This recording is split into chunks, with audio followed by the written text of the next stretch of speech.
I stumbled upon a Reddit post discussing why men have a negative view of marriage. To my surprise, the comments painted a grim picture that intensified my concerns about both marriage and women in general. Men candidly recounted how marriage had led to the downfall of their lives and families.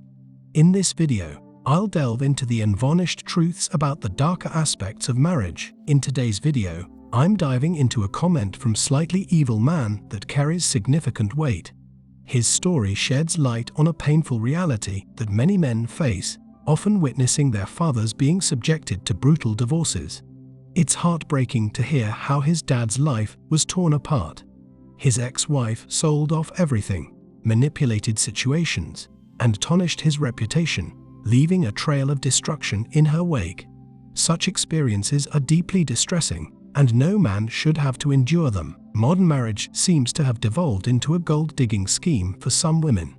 As Slightly Evil Man pointed out, the concept of commitment has lost its essence in a society where many see marriage as a superficial label rather than a genuine partnership. The risks involved are so high that the venture often appears unworthy of consideration. If someone contemplates marriage in this day and age, adopting the approach of the passport bro might be the wisest route. It's disheartening to admit, but many US women seem to possess a penchant for wreaking havoc on men's lives. They can inflict emotional turmoil, spread lies, and siphon off finances to an extent that leads a man to the brink of despair. In earlier times, marriage was an unbreakable bond, a commitment for life. Regrettably, despite the persistence of such vows, their significance has been eroded. When life gets rough, it's not uncommon for a wife to swiftly walk away, leaving her partner shattered. A poignant quote rings true: "You don't really know your wife until you see her in divorce court." This sentiment reflects the harsh reality that surfaces when relationships crumble and legal battles ensue. Your wife can go ahead to sleep with Chad in your bedroom, moaning and cussing while Chad is piping her from the back.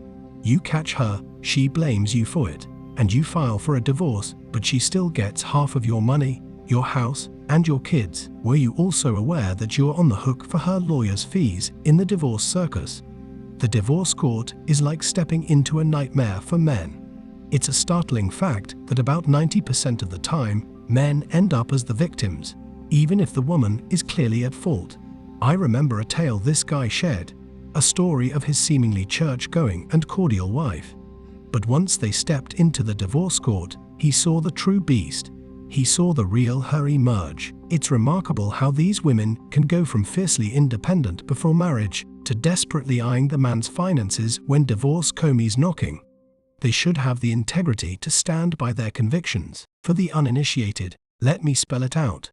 If you, a millionaire, tie the knot with a hairdresser, and she decides to throw in the divorce card, get ready to keep financing her millionaire lifestyle, because you essentially created that creature. Don't think marrying down is a safe move either.